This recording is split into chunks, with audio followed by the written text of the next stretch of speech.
Well, we've been here for 4 nights and it's been really, really warm.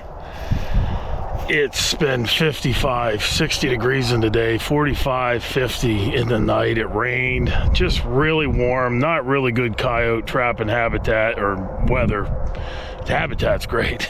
It's just awesome. You'll see it here in a second. But last night the cold front came through and literally our first set, I hope it's not a jinx, I hope we have more today, but our first set, we got a nice coyote here, Illinois coyote.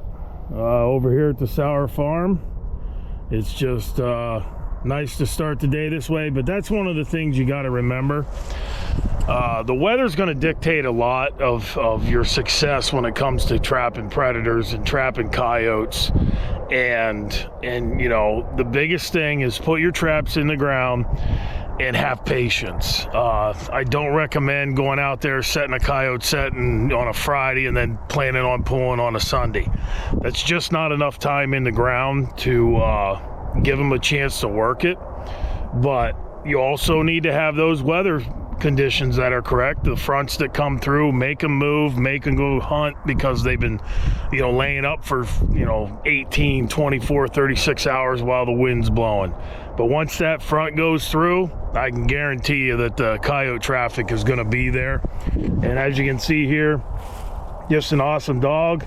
It right on these hay bales on the side of this field, edge row, it goes down into a bottom. I love this spot right here because it comes up from that pond out of that gulch, and as you can see, just prime coyote territory. But we'll get him taken care of, and we'll show you the remake of the set. We're gonna remake this here. Just gonna be another dirt hole that we're gonna get down in there. There's our old dirt hole.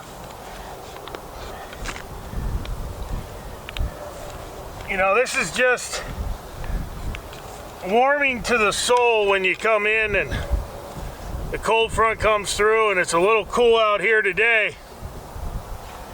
But getting that nice coyote gets you fired up for the day. Trap will go right here. Get that dug out to where bed it back in. Using the Duke 550 as always.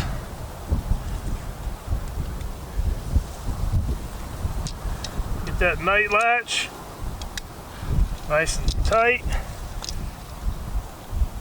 Get that trap down in there. As always,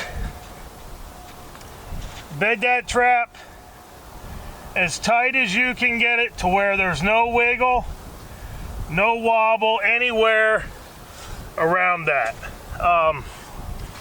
That's the one thing. You can pretty much make any set. I don't care what bait you use. You can use ours, it works obviously.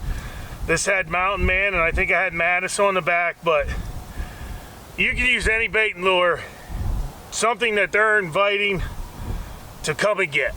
And if you bed your trap properly, you will catch these animals. That is the #1 key, as opposed to being on location. You want to have a good location, but if you have a good location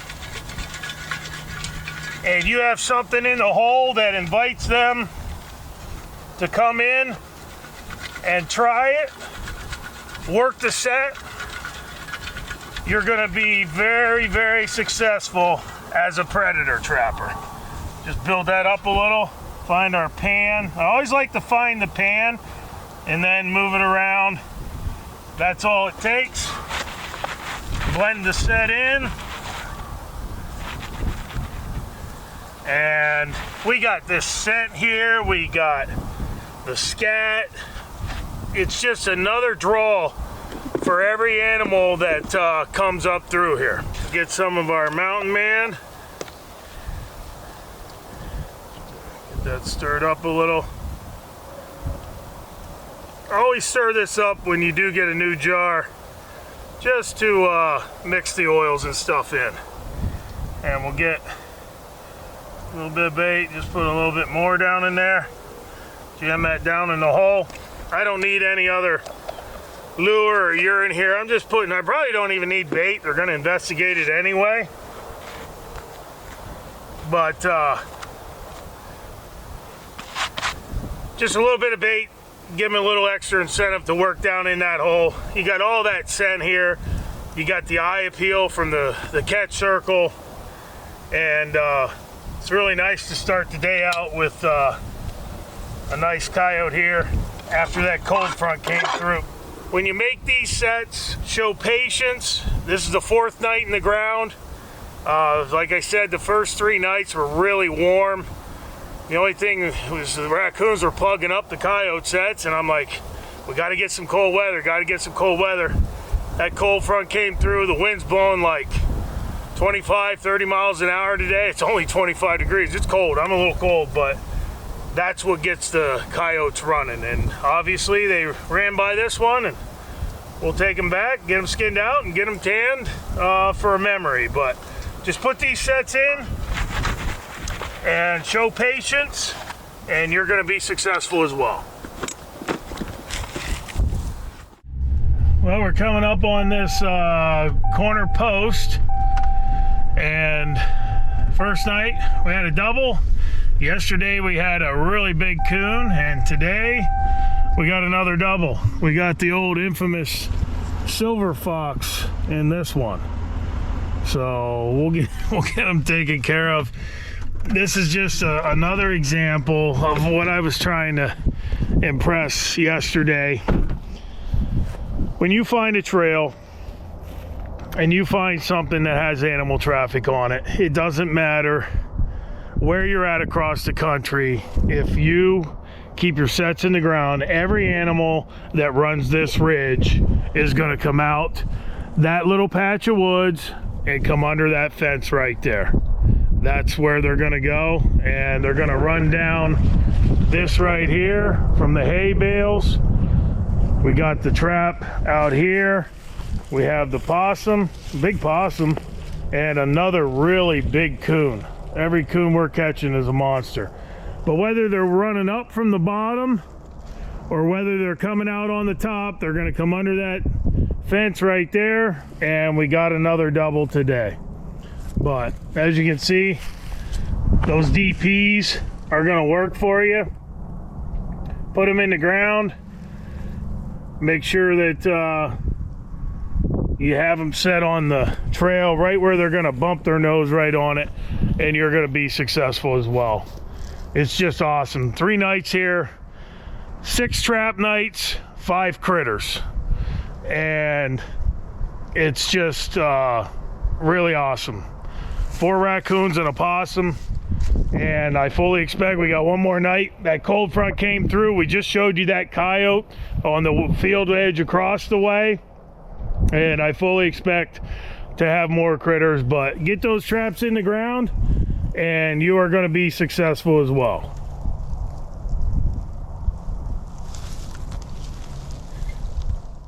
Right here on this dam breast, nothing on top. Right down there by that tree we got one. It's been this is the 4th night I set this is the 4th night, but this is just another example of just patience. You know, make sure that you show patience when you're out here. As you can see, you'll recognize this. We had this dam breast set. Got one on this side, that trail comes across, one on the top side, and then I put one down there where I saw that track where the trail goes around, and we got ourselves a nice raccoon here today. You can see this trail where it goes down, and right there's the big coon. Now that might have been the one we saw the track of. That is a really huge monster. Big coon. That's probably 30 pounds. He's a big one. That's pretty cool. But that trail goes right out through those cattails, and it hit on the 4th night. So just one more example of showing patience. And if you show patience, you're going to be successful. But that trail comes right up out of there and then up over the road down in through that bottom. But fourth night, I fully expected to have something here the first night because it's a little crossover pinch point, but it didn't happen till the fourth night. But we got ourselves a really nice raccoon there. We'll get him taken care of and just find these locations, make the sets, and you're gonna have some action as well.